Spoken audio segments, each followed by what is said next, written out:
we should not be silent when the UN singles Israel out for condemnation. And we will not let the UN impose terms on negotiations with the Palestinians ever. Peace must come from direct negotiations only. Now, at the UN also, President Rouhani had some strong words at the General Assembly. And I want you to listen closely to this. He said that anti-Iran sentiment and judicial rulings in the United States are the result of, quote, Zionist pressure groups pushing an agenda. Zionist pressure groups? I think he's talking about us. Now, I'm reminded of an old expression. When you point the finger of blame, there are 3 fingers pointing right back at you. So I say no. Zionist pressure groups are not responsible for anti-Iran sentiment and legal action. Mr. Rouhani, look no further than your own borders. You earn the condemnation of the United States and the world when you have the human rights record that Iran has. You earn the condemnation of the United States and the world when you harass the U.S. Navy, when you export arms to Hezbollah to rain down on civilians, when you conduct ballistic missile tests, and you write, Israel must be wiped out on the side of the missile. You earn the condemnation of every decent human being when there are homosexuals hanging from cranes in your cities. Oh no, Zionist pressure groups are not responsible for anti-Iran sentiment in the U.S. or rulings against Iran from independent judiciaries. Mr. Rouhani, the 3 fingers are pointing right back at you.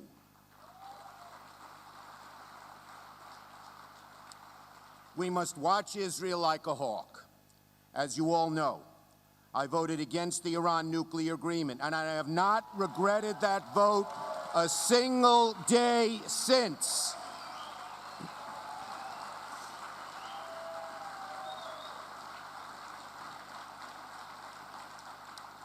Many of us who opposed the agreement did so because we did not believe that Iran would moderate. And from all early indications, the Iranian regime is not moderating, not if it continues its nefarious behavior in the region. So Iran's feet must be held to the fire, and Congress should renew the Iran Sanctions Act immediately. Keep the Sanction Act in place. Strengthen it. While Iran poses a security threat to Israel in the region, we must not lose sight of an equally dangerous threat to Israel's long-term existence. The effort to delegitimize Israel through boycotts, solely to be imposed on Israel and not any other nation. Now, I know what this is all about. I lived through it. I went to college in the late 60s, and the SDS was taken over by a militant, radical left-wing group called the PLP. And one of their campaigns was against Israel. And they said, stop Zionist imperialism, stop the US and Israel, end Israel. Well, a group of Jewish students, we were young students there, this is one of my first political acts, wanted to stop this and nip it in the bud. So we invited the then UN ambassador from Israel, the Israel ambassador to the UN, Abba Eban, to come to Harvard to speak. It was a big event. The Sanders Theater, the biggest hall at Harvard, was filled. And up in the balcony were the SDS PLP with their banners hanging, "Stop Imperialist Zionism, No is no Jewish state."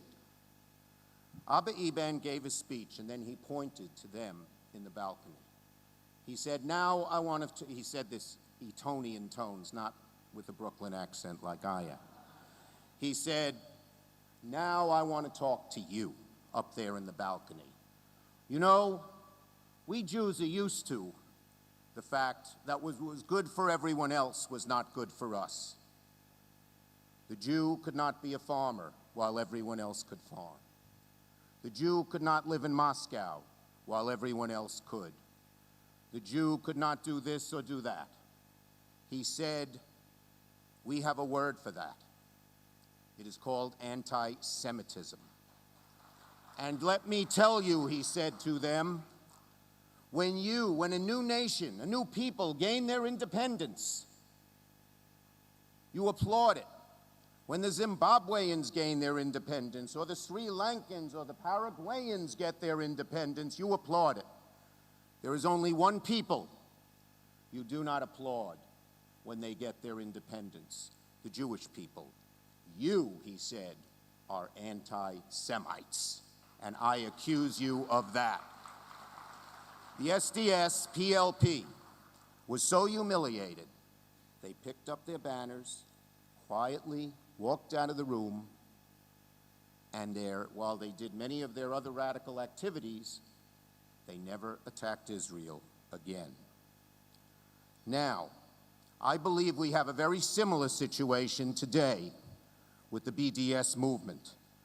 Those who call for boycotts of Israel, without calling for boycotts of neighboring nations whose human rights records are in fact reprehensible, are practicing, whether they know it or not, a modern form of anti-Semitism.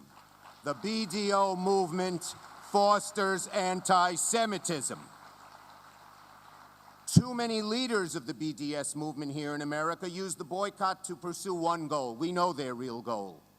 It has nothing to do with this settlement or that settlement. The elimination of the state of Israel. And they, just like the SDS radicals at Harvard, because they ultimately do not believe there should be a Jewish state in the Middle East, are guilty of the same anti-Semitism.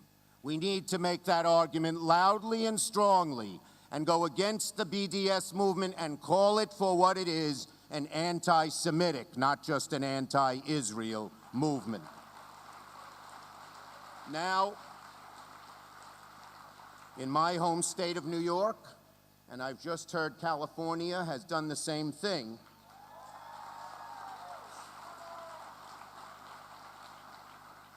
the two states with the largest IAC population, I might add. The state legislature passed a law saying, if your business or university boycotts Israel, the state of New York will boycott you. I applaud the governors of New York and California for doing that. Every state should do it, and we should get that law passed in all 50 states now.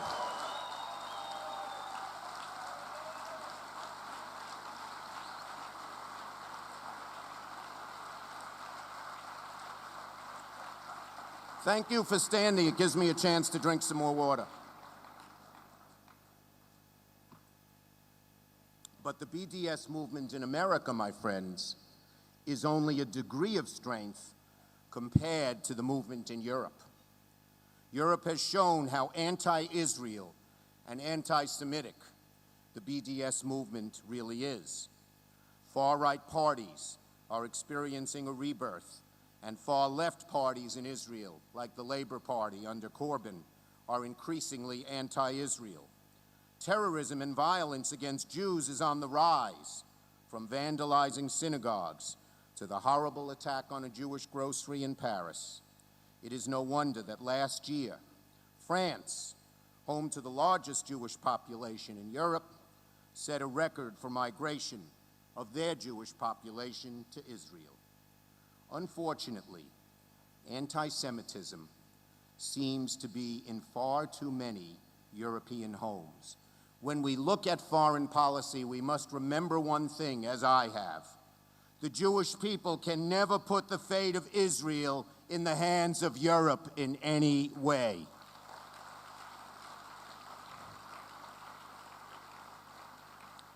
The boycott efforts in America and Israel are not only unjust and immoral, they're counterproductive in achieving a truly lasting and enduring peace between Israel and the Palestinians. The only way to achieve peace is for everyone to understand that, first and foremost, Palestinians must accept that there can be no peace until they recognize Israel as the nation-state of the Jewish people. Let me expand on that. Why don't we have peace in the Middle East? What's the real reason? Now, there are some who say, oh, it's the settlements. Whatever your view is on the settlements, let's remember, Israel removed all the settlements from Gaza. We all remember Israeli soldiers dragging the settlers out of places like Netzarim. Israel withdrew on its own. What was the response of the Palestinian people? Rockets into Sderot 3 weeks later. Oh no, it's not the settlements. That's the reason there's no peace. And what about those who say it's the borders? Let's not forget that in 2000, then Prime Minister Barak agreed to the 67 borders. He lost his prime ministership because of it, but he agreed to it. It was Yasser Arafat who rejected this settlement, and that was all the way back to the 67 borders, which no one thinks we're going to now. Oh, no, no. It is not the borders. What is the reason? I'll tell you the reason. Too many Palestinians, too many Arabs believe there should never, ever be a Jewish state. Plain and simple. And we have to educate the world to that fact. Here's the view. Here's that view. They say, the Palestinians, many, many, many of them, the Europeans treated the Jewish people badly, ultimately culminating in the horror of the Shoah, the Holocaust. In compensation for that brutality, the Europeans gave the Jews, quote, our land, as penance for what they had done to the Jews. Of course, we Jews say, it's not your land, it's ours. The Torah says it. But of course, they don't believe in the Torah. But let's not forget, they simply, for whatever reason, don't believe in a Jewish state. I have not heard a single major Palestinian leader. A few of them called for 2 states. But when you ask them, should one of them be a Jewish state? No. They want 2 Palestinian states. One on the east side of the Green Line, and because of their belief in the right of return, the other a Palestinian state where everyone's third cousin who left in '48 gets land and compensation. They want 2 Palestinian states. So let us not forget, we cannot shy away from the fact that to have peace in the Middle East, we need the Palestinians to recognize that there has to be and will be, no matter what they do, a Jewish state in the Middle East. We must educate our American friends about this. You Israeli Americans know it. But unfortunately, too many of the younger generation don't understand. They don't realize what Israel has gone through. When I told some of them, I was talking to a younger group, that in 1967, when I was at James Madison High School in Brooklyn, I walked around the school with my transistor radio. They didn't know what that was. I explained it to them. Attached to my ear in June of '67, because I was afraid that Israel would be pushed into the sea, and the short-lived dream of a real Jewish state would be gone. They don't get that. They've only seen Israel as strong. They don't understand what the Palestinians are up to. One way we can educate them is show them the textbooks that all of the Palestinians, not just Hamas and Hezbollah, but the PA, put out to educate, quote, unquote, their children. The magnitude of bias, the hate that's taught in those books towards Israel and to Jews is incredible and vicious. We have to show them what they're up to. I hope that we start publicizing what's in these textbooks. I hope there are ads in all the leading newspapers that simply take a page from these books and show the American people, particularly the younger people, what the Palestinians are really up to, because they have to be educated as well. So, negotiations have been and will no doubt continue to be difficult and arduous, but we must all make sure that Israel is not pressured to give up its security in exchange for an illusory peace.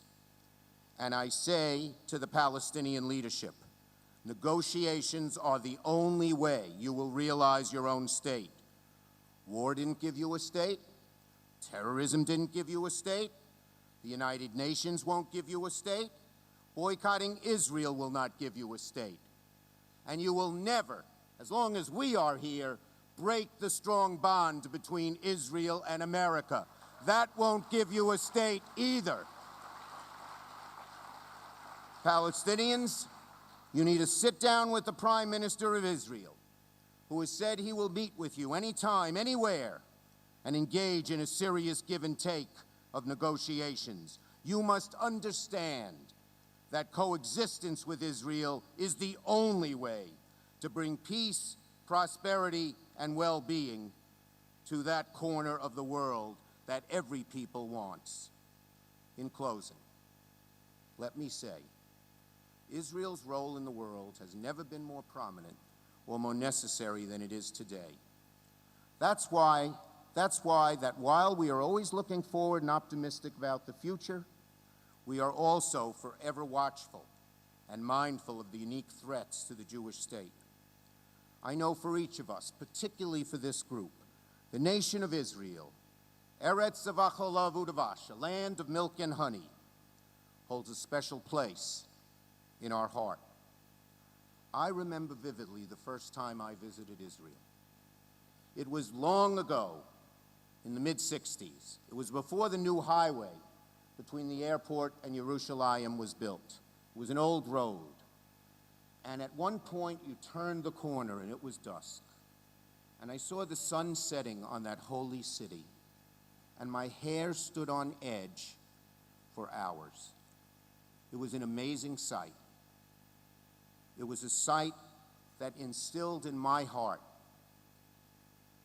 how vital the Jewish state is, how Yerushalayim, all of Yerushalayim, is the center of Jewish life, and how is it so important that we must defend it, and I have spent my entire political career doing just that.